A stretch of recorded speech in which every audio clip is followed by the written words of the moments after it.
The Harmattan breeze swept through the small town of Ogbomoso, carrying with it the familiar scent of dry leaves and wood smoke. It was the last month of the year and everything seemed to move with the rhythm of festivities. Children ran barefoot in the dusty street, singing carol songs in Yoruba, their voice rising like a melodious wave. Adejoke stood by the window of her grandmother's bungalow, watching the world outside with a mix of anticipation and nostalgia. She had arrived from Lagos 2 days earlier, seeking a reprieve from the chaos of city life. Her grandmother, Mama Alake, was the matriarch of their family, a woman whose wisdom was as deep as the root of the ancient Iroko tree behind their compound.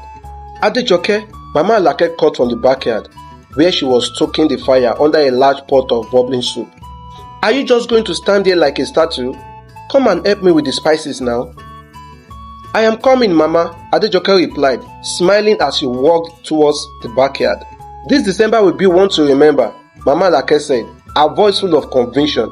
"The entire family is coming home, even your Uncle Wole from America." Adejoke's eyes widened. Uncle Wole was the family prodigal son, a man whose stories of adventure and wealth in America had become legend. His return promised to add a spark to the already built holiday season. On the morning of December 24th, the family compound buzzed with excitement. Uncle Wole, however, was imminent. Mama Alake had instructed everyone to wear their best outfits, and the children had been rehearsing a welcome song. Adejoke found herself caught up in the excitement, helping to hang garlands of flowers on the veranda and setting up chairs for the anticipated gathering. When Uncle Wole's car finally pulled into the compound, a collective cheer erupted. He stepped out, dressed in a sharp agbada, his beard neatly trimmed, and his smile as wide as the Osun River. He carried gifts for everyone, boxes of chocolates, perfumes, and clothes. But what caught everyone's attention was the violin case he carried under one arm. "Uncle Wole, do you play the violin?" one of the children asked, his eyes wide with curiosity. "Ah, yes," Uncle Wole replied, laughing. "I have been learning. Music is a universal language, you know." That evening, as the compound filled with relatives and neighbors, Uncle Wole brought out his violin. The fire crackled in the center of the courtyard, casting dancing shadows on the wall. He began to play, the notes weaving through the night like a delicate tapestry.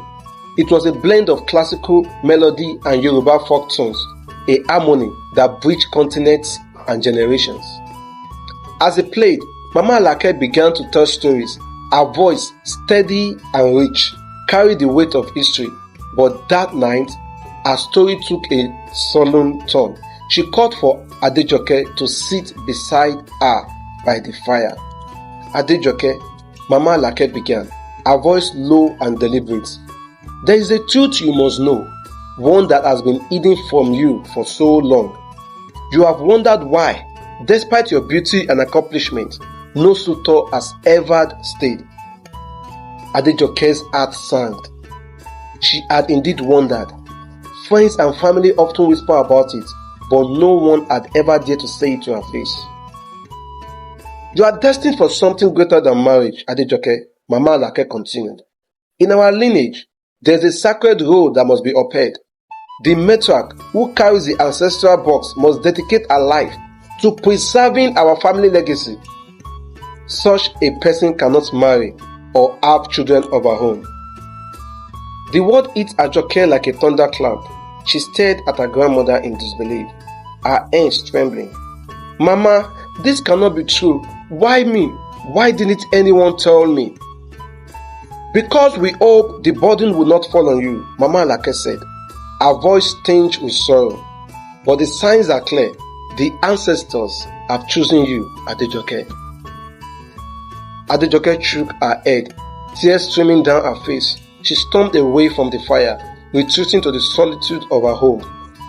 For days, she wrestled with the revelation, refusing to accept it. Her dreams of love, of building her own family, seemed to crumble before her eyes. Then, the death began. First, it was her cousin Tunde, a young man full of life, who fell mysteriously ill and passed away within days.